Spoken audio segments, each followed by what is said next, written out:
Brigitte Lahaie, Sud Radio, c'est l'instant Sexy News. Eh bien justement, Daniel Ballesteros pourra également nous expliquer tout ce qui se passe sur le plan hormonal chez les ados lorsqu'ils grandissent. Mais pour l'instant, on retrouve Philippe Hoffman pour notre Sexy News. Bonjour Philippe. Bonjour Brigitte. Alors ces ados, justement, ils aiment se mettre ensemble, rester en groupe. Ouais, alors c'est de ça dont je vais vous parler aujourd'hui. Dire qu'il y a encore quelques mois, je lui faisais des câlins et maintenant mes bisous le dégoûtent. Il veut plus être qu'avec ses copains. Un ado isolé, c'est un ado qui va mal. Ils ont impérativement besoin des autres pour se construire. Leur métamorphose, elle est totale, elle est physique, sociale, intellectuelle, psychique. Ça s'opère en vrac et ça les inquiète profondément. Ils ont besoin qu'on les rassure, mais ils veulent plus du soutien de leurs parents. En tout cas, c'est ce qu'ils prétendent. Il est temps d'être grand, libre, autonome, facile à dire, mais très long à faire et parfois on n'y arrive jamais. Le groupe d'ados, ça a plusieurs fonctions. D'abord, se rassurer. C'est pas si simple d'être autonome. Pour évoluer sans crainte, il faut se retrouver avec d'autres personnes qui nous ressemblent, qui vivent les mêmes bouleversements. Et au début, c'est des grands groupes de jusqu'à 30. On dit que c'est un assemblage d'individus isolés, écorchés vifs, des petits homards, comme disait Dolto, en mutation, rassemblés par leurs angoisses et leurs pulsions. Trouver une place dans le groupe, se faire accepter, éviter le rejet, ça devient des enjeux cruciaux. Le groupe, ça sécurise, ça socialise, c'est un miroir qui renvoie une image unifiée et rassurante. On dit dans notre jargon que c'est un contenant narcissique. Alors, le groupe sert aussi à inventer des nouveaux codes pour les ados. À 12-13 ans, ils régressent avec des plaisanteries caca-boudin. Le tout, c'est toujours colorié quand même de référence à la sexualité. Ils utilisent plusieurs codes changeants selon les époques.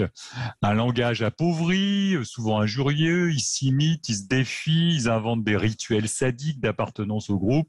En fait, ils forgent leur génération. Les groupes constituent aussi quelque chose d'important pour les ados, c'est la différence des sexes. À 12 ans, dès la 5e, les ados se rassemblent en groupe d'affiliation genrée, comme on dit aujourd'hui. Désormais, avec leurs poils, leurs attributs sexuels proéminents, ils en rajoutent. Ils jouent les mâles surpuissants ou les femmes provocantes. Les garçons d'un côté, avec les clichés virils et leurs activités classiques de vidéo ou de foot. Les filles de l'autre, tout autant sexistes, avec leurs icônes, leurs fringues, leurs envies caricaturales de séduction. Ensemble, ils s'observent, ils se touchent maladroitement, ils découvrent l'enveloppe corporelle des autres et la leur. À 12 ans, la nuance et la tolérance, c'est rare. Hein. C'est plutôt les clichés provocateurs et sexistes qui priment et l'imitation. Tout cela est simpliste mais clair. Ensemble, on fabrique son identité sexuelle. Et puis, ils unifient leurs pulsions. En groupe, ils se sentent plus forts, unis, tout-puissants, parfois volcaniques. À plusieurs, tout est bien plus facile et beaucoup plus marrant. Pour s'affirmer, ils adorent s'opposer au monde des adultes, surtout ceux qui incarnent l'autorité, les profs, les parents, les policiers. Comme des petits chiens de meute, ils suivent soumis des leaders excessifs et ils se sentent prêts à tout pour provoquer les aînés. C'est toute une énergie fabuleuse pour faire des merveilles, parfois des spectacles, des matchs, ou bien ça peut déborder, comme dans les violences urbaines. On retrouve cette fragilité qui est appelée régression primaire dans les concerts, dans les manifs. Le groupe de fans, ils expriment une joie excessive d'enfants, et puis ça peut dégénérer en colère furieuse. Les ados, pleins d'ambivalence, imagent parfaitement ça. Alors on parle beaucoup des bandes. Les bandes d'ados fascinent autant qu'elles effraient, vous savez. Les jeunes, ils en jouent en fait. Avoir un look de gang, de rappeur tueur, c'est la garantie d'effrayer les adultes. Du style, de la provoque, des mises en scène trash sur Insta ou Snapchat et le tour est joué. Mais rappelons, c'est qu'un jeu, un jeu d'identité, de recherche, où l'habit Oui, fait le moine. vous avez l'air de dire finalement que c'est plutôt bon signe, cette envie de rébellion et cette petite agressivité finalement contre le monde et contre la société. Oui, parce que ça leur permet d'affirmer leur identité et leur génération. Il faut bien leur laisser de la place. Se démarquer des parents, quoi, en quelque sorte. Exactement. Et c'est pour ça qu'ils mettent beaucoup de distance et, comme je le disais au début, qu'ils veulent plus qu'on les approche, quoi. Bon, alors parfois, bien sûr, il y en a qui pensent que les bandes de jeunes, c'est dangereux, qu'ils vont tous devenir des délinquants. Mais enfin, c'est pas si simple. En général, c'est plutôt les plus fragiles qui se brûlent les ailes, et ceux qui ont été aimés, qui ont eu une censure intérieure, un surmoi, comme on dit, avec des préceptes éducatifs, ils sentent le danger et ils évitent d'aller trop loin. Enfin, ce que je veux signaler comme conclusion, c'est que ils consolident vraiment leur personnalité grâce aux autres.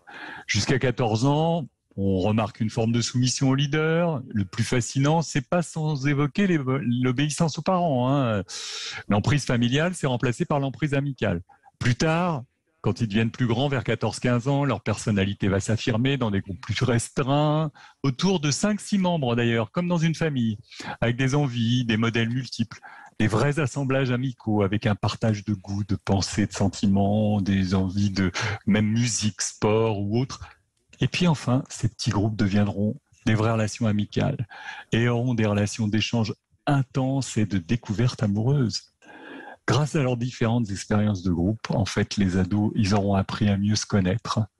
Ils auront saisi les enjeux de la vie affective et sociale. Et avec toutes ces aventures collectives, leur personnalité sera beaucoup plus solide. Oui, c'est sympathique parce que finalement vous rassurez un petit peu sur ces groupes.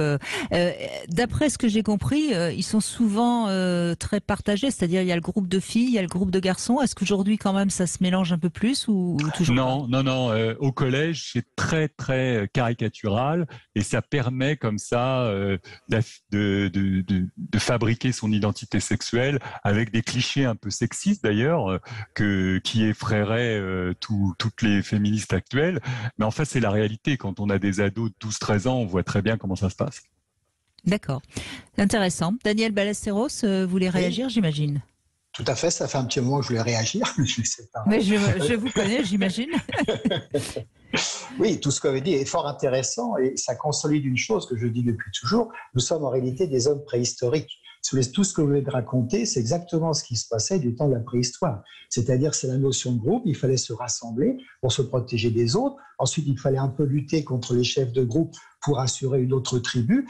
Et puis, il fallait aussi qu'il y ait une relation qui s'opère petit à petit entre les nouveaux arrivants, c'est-à-dire les enfants, etc., et le groupe. Et tout ça était sous forme plus ou moins de bagarre, plus ou moins de provocation. On voit ça même dans les tribus, si on regarde en Afrique, etc., on retrouve exactement ce système-là. Et ensuite, on va avoir une espèce de temps, disons, d'imprégnation du groupe, que vous appelez le surmoi, qui fait que petit à petit, on va revenir dans le consensus socio-culturel du groupe. Mais au début, on n'a pas cette personnalité-là, ce qui entraîne donc effectivement un besoin de s'affronter aux autres. Et effectivement, comme vous dites fort justement, on se construit comme ça. On se construit entre ce que l'on est vraiment en nous et ce que le groupe nous propose.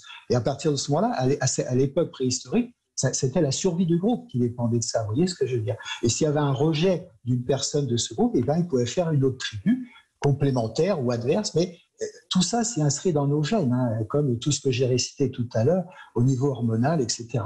Donc, nous sommes des hommes préhistoriques plongés dans le monde moderne. Nous avons des comportements d'hommes préhistoriques dans le monde moderne. Oui, allez, on va dire quand même que tout doucement, on s'améliore. Tout doucement, non? Oui, c'est déjà ça. Il faut rester optimiste. Non, mais ça, oui. Je suis optimiste. Simplement, si vous voulez, la vie de tous les jours, on va arrondir les angles préhistoriques, si j'ose dire. On n'est plus à la préhistoire. Mais le substratum, si vous voulez, de nos comportements est préhistorique.